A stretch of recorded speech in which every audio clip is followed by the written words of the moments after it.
कहानी का शीर्षक है एकमात्र कोना। गांव में रहने वाला व्यक्ति दीपक दुनिया में फैले हर अन्याय और विसंगति को देखकर क्रोधित और दुखी रहता। दीपक गांव के नेताओं के भ्रष्टाचार से नाराज था। वह पड़ोसियों के बीच की ईर्ष्या और छोटी सोच से निराश था। वह शहर के प्रदूषण, शिक्षा व्यवस्था की कमियां और हर जगह व्याप्त बेईमानी पर घंटों बहस करता था।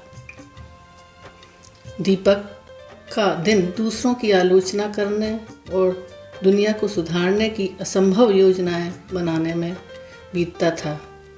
उसके होठों पर हमेशा शिकायत होती थी, दुनिया गलत है और मुझे इसे ठीक करना है।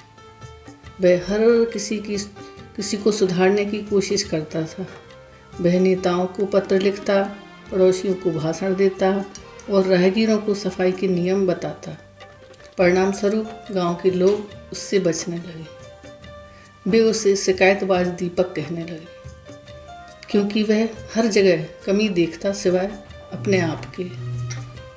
दीपक की पत्नी प्रिया उसकी एक बेचैनी से चिंतित थी। एक दिन जब दीपक के कमरे में दुनिया के खराब हाल पर भुनभुना रहा था, प्रिया उसके पास आई और उसे एक पुराने संत की कहानी सुनाने लगी। संत ने कहा था, प्रिया ने शुरू किया, विश्व का एक ही कोना है जिसका सुधार आपके हाथ में है और वह है स्वयं आप। जब हम पूरे विश्व को आईने में देखते हैं तो हम केवल एक ही व्यक्ति को देखते हैं जिसे सीधे प्रभावित किया जा सकता है।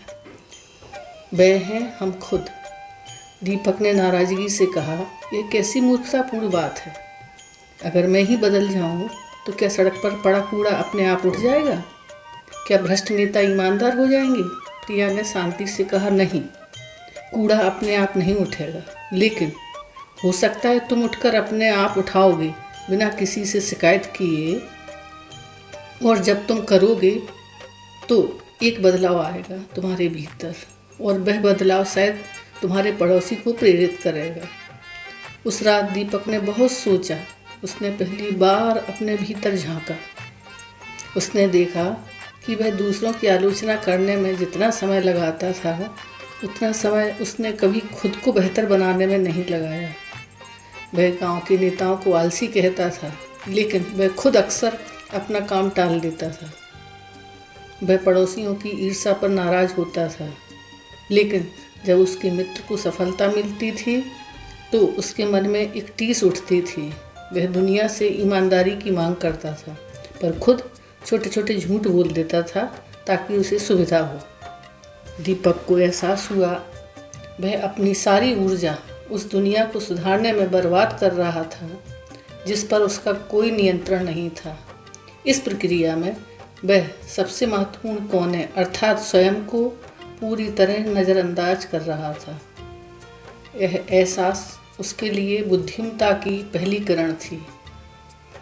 अगले दिन से दीपक बदला हुआ व्यक्ति था। उसने दुनिया की शिकायत करना बंद किया। उसने अपने घर और दुकान को साफ करना शुरू किया और एक ही कूड़ा सड़क पर नहीं फेंकता। जब उसे कोई काम टालने का मन होता तो वह तुरंत उसे खत्म करता। उसने अपनी आय का एक छोटा हिस्सा गांव के पुस्तकालय के लिए दान करना शुरू किया, बिना किसी को बताए। दीपक का बाहरी व्यवहार बदला, लेकिन आंतरिक ऊर्जा बदल गई। दीपक का बाहरी व्यवहार नहीं बदला, लेकिन उसकी आंतरिक ऊर्जा बदल गई।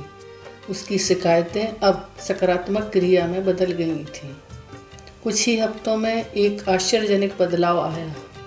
जब पड़ोसियों ने देखा कि दीपक अब तो ना किसी की आलोचना करता है और ना ही भुनभुनाता है, बल्कि खुद उत्साह से काम करता है, तो वे सहज ही प्रेरित हुए। एक पड़ोसी ने अपनी दुकान के सामने कूड़ा उठाना शुरू किया। दूसरा पड़ोसी भी छोटी छोटी मदद करने लगा। धीरे धीरे दीपक के आसपास का माहौल शांत और सहयोगी बनने लगा। धन्यवाद।